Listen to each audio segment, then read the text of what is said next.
Vladimir Solovyov gapirgan gaplardan keyin O'zbekiston prezidenti Shavkat Mirziyoyev o'z fikrini bildirdi. Rossiyaning aeroportlarida mehnat muhojirlarini sotuvli telefonlarni tekshirish harakatlari kuchayib kelmoqda. Rossiyaning Dumasiga mehnat muhojirlarini tibbiy ko'rikdan o'tish muddatlarini o'zgartirishga qaratilgan qonun kiritildi. Peterning Apraksin dvoridagi hostelda katta reyd bo'lib o'tdi. Millatchi deputat Mironov Rossiyaga kelayotgan mehnat muhojirlarni deportatsion depozit to'lashni majburiy qilmoqchi.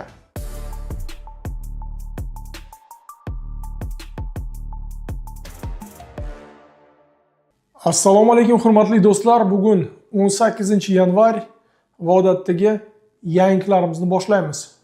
O'tgan haftada butun O'rta Osiyoga shu rossiyalik Vladimir Solovyov gapirgan gaplari tarqalib ketdi. Но самое важное для нас — наше ближнее зарубежье. Для нас гораздо болезненнее то, что происходит в Армении, чем то, что происходит в Венесуэле. Потеря Армении — вот это гигантская проблема. Проблемы в нашей Азии, Средней Азии, Центральной Азии, как я называю, вот это для нас может быть гигантской проблемой. И мы должны очень четко сформулировать наши цели и задачи. И мы должны объяснить. Игры кончились.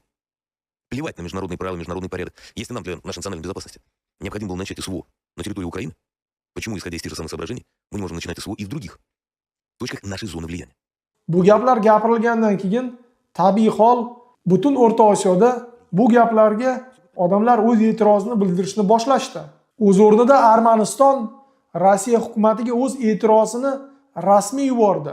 O'zbekistonda ham ko'p blogerlar, siyosatchilar, deputatlar bu haqida gapirib chiqishdi. Bulardan tashqari O'zbekiston prezidenti Shavkat Mirziyoyev bu vaziyatga tegishli o'z fikrlarini yetkazib berdi. Birinchidan, shu O'zbekistonning harbiy kuchlarini inspeksiya qilib chiqdilar. Umuman Mudofaa vazirligini kuchaytirilish haqida ham gapirib chiqildi va bundan so'ng Tashqi ishlar vazirligiga bir nechta buyruqlar berilgan. Birinchidan, chet elda yurgan mehnat muhojirlarini haq-huquqlarini himoya qilishga qaratilgan ishni kuchaytirilishga qaratilgan. Boshqa tomondan, g'arb davlatlar bilan ham migratsiya masalasini kuchaytirishga qaratilgan. Bundan tashqari, prezident tomonidan AQShni elchisiga bir taklif berildi. Bu taklifga binoan O'zbekiston o'z ishchilarini AQShga ham yuborishga tayyor. Xullas, Solovyov gapirgan gaplar O'zbekistonda ta'sirsiz o'tmadi va yaqin vaqtda O'zbekiston o'zini tashqi siyosatini ham o'zgartirishi hech gap emas. Siz bu voqea haqida nima o'ylaysiz? Kommentariyada yozinglar. Rossiyaning katta shaharlarining aeroportlarida mehnat muhojirlarini shaxsiy telefonlarini tekshirishga qaratilgan harakatlar kuchaymoqda. Rossiya qonunchiligi bo'yicha shu chegaradagi xodimlar chet eldan kelgan mehnat muhojirlarini telefonlarini tekshirishga haqli. 2026-yildan boshlab bunday harakatlar ko'payib kelmoqda va tekshiruvlar ham kuchaymoqda. Bu haqida men o'zimni Telegram, Instagram va YouTube kanallarimda rasmiy ma'lumot berdim. Bu ma'lumotni men rus tilida berganman, chunki meni nafaqat o'zbekistonliklar, balki qozog'istonliklar, qirg'izistonliklar, tojikistonlik va turkmanistonliklar kuzatib kelishadi va ular ham aeroportlarda xuddi shu vaziyatga duch kelishadi. Shu zahot bu videoni millatchilar olib, boshqatdan Rossiyaning shu har xil millatchilarning kanallarida tarqatishni boshlashdi. Ular meni gapimni xuddi men shu Rossiyaga kelayotgan qandaydir vahobiylar yoki har xil diniy oqimlar, terroristlarga yordam berish uchun gapirganimdek qilib chiqarishdi. Xullas, ularga mening gaplarim yoqmadi. Shu uchun imkoniyat bilan foydalanib yana bir marta o'zbek tilida aytmoqchiman. Rossiyaga kelayotgan bo'lsangiz, telefoningizdagi bo'lgan narsalar, har xil kanallar, videolarni o'chirib tashlanglar, lekin hech qachon telefoningizni oxirigacha nol qilib o'chirmanglar. Chunki aynan shu sabab uchun ham siz Rossiyaga qo'yilmasligingiz mumkin. Oddiy qilib aytganimizda, xuddi har kuni ishlayotgan telefoningizni ishlatinglar, lekin shu har xil diniy kontent bo'ladimi, Ukrainada bo'layotgan vaziyat bo'ladimi, bo'lgan fotolar hammasini Rossiyaga kelishdan oldin olib tashlanglar. Do'stlar, imkoniyat bilan foydalanib eslatmoqchiman. Uyga pul yubormoqchi bo'lsangiz, faqat Mir Privileg ilovasi orqali yuboringlar.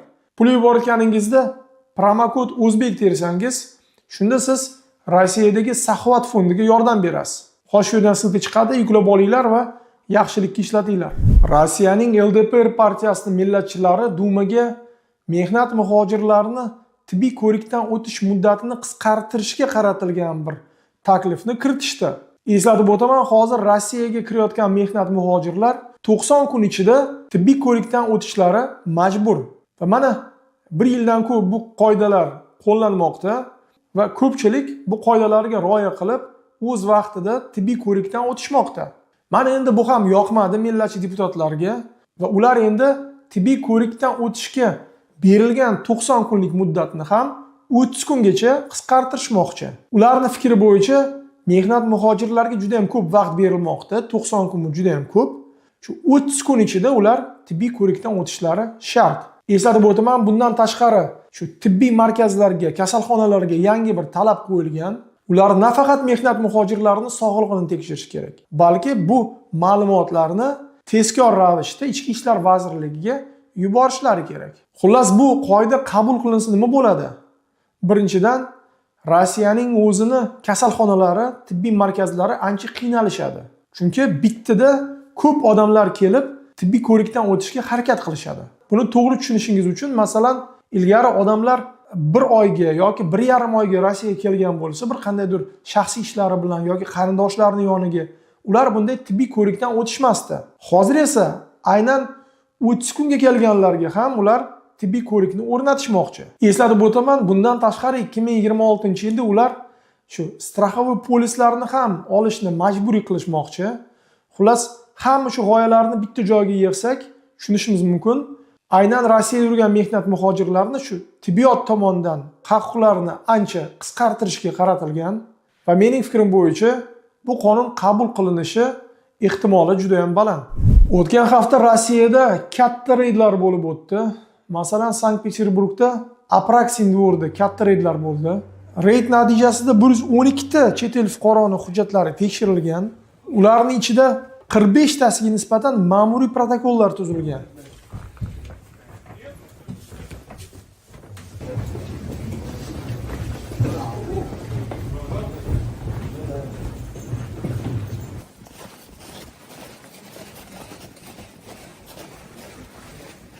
O'z o'rnida Yekaterinburgda ham Rosgvardiya Sobir politsiya xodimlari tomonidan katta skladda mehnat muhojirlariga nisbatan reyd bo'lib o'tdi.